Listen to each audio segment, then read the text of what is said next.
Hey there, and welcome back to Public Health Lens.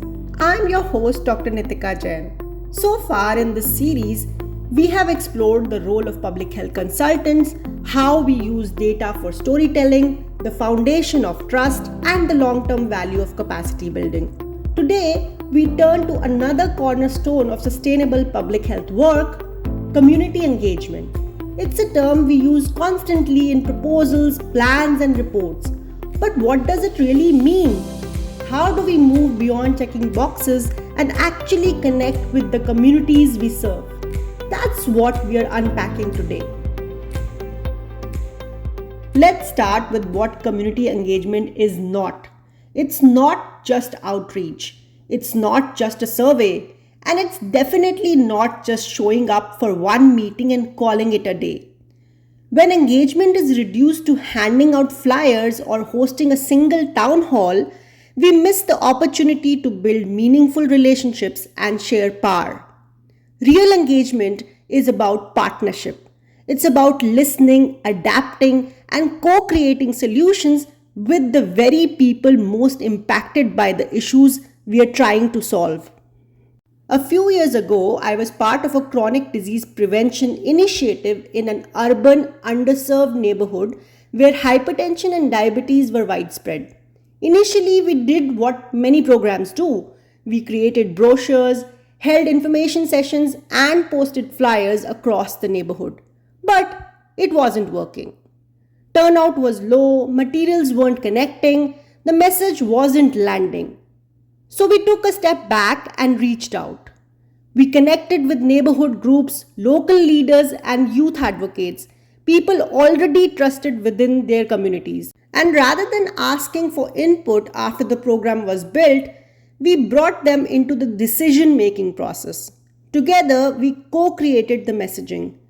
We made sure everything was culturally relevant and available in language most commonly spoken in the community, like English, Spanish, Haitian Creole, etc. We didn't just ask for feedback, we shared ownership. And that's when we saw real change.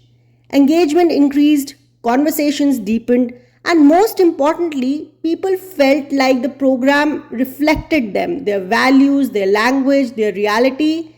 It reminded me, people don't engage just because they're asked. They engage when they feel seen, heard, and reflected in the process.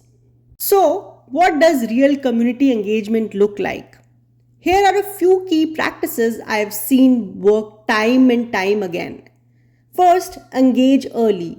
Bring communities in from the beginning, not as an afterthought. Second, share power. Let communities influence decision, not just react to them.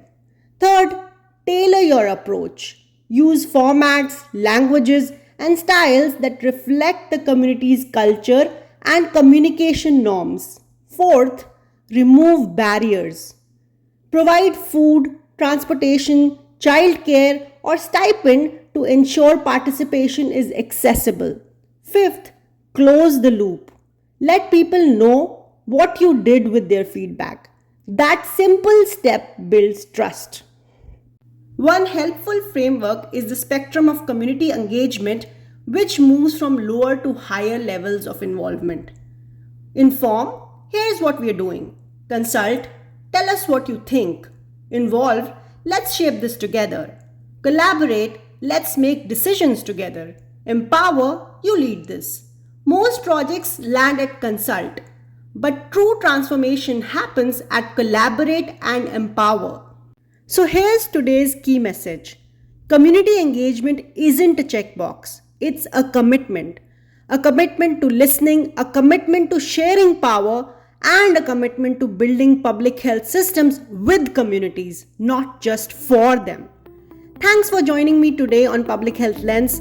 Next week, we will explore cultural humility and equity in public health consulting and how we can move from surface level inclusion to true responsive and inclusive systems. Until then, stay curious, stay kind, and keep your lens focused on what matters.